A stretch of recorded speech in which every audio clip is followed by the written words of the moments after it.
इंस्टाग्रामवर ओळखीतून महिलेला ब्लॅकमेल करीत लॉजवर नेऊन अत्याचार।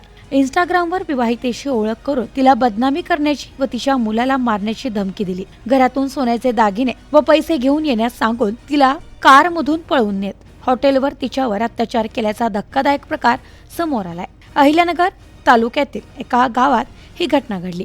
या प्रकरणी पीडित महिलेच्या फिर्यादीवरून MIDC पोलीस ठाण्यात तिघांविरुद्ध गुन्हा दाखल करण्यात आलाय। तन्वीर शेख, सोहेल शेख व अल्फेज शेख अशी त्यांची नावे आहेत। जानेवारी 2025 मध्ये पीडितेची ओळख गावातील तन्वीर शेख याच्याशी इंस्टाग्रामवर झाली होती।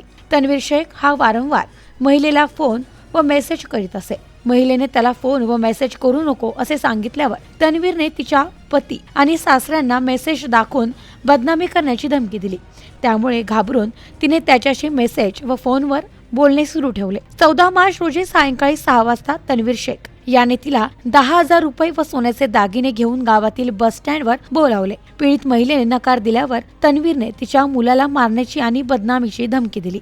भीतीपोटी तिने घरातील सोन्याचे दागिने आणि 10,000 रुपये घेऊन रात्री 8 वाजता बस स्टँडवर पोहोचली। तेथे तन्वीर शेख सोबत सोहेल शेख आणि अल्फेज शेखही होते। तिने तन्वीरला पैसे व दागिन्यांची पिशवी दिली। सोहेल आणि अल्फेजने तिला गाडीतून घरी सोडण्याचे सांगितले, मात्र तिला घराकडे न नेता बळजबरीने धमकी देऊन लॉजवर नेले। तिथे तन्वीर शेखने तिच्यावर अत्याचार केला। दुसऱ्या दिवशी सकाळी तिने जाण्याची विनंती केली असता तिला पुन्हा धमकवण्यात आले। 15 मार्च रोजी सकाळी 8 वाजता तन्वीर व सोहेलने तिला नगर, बेलापूर, संगमनेर, भंडारदरा या ठिकाणी फिरवले। सकाळी अकोले बस स्टँडवर आणले।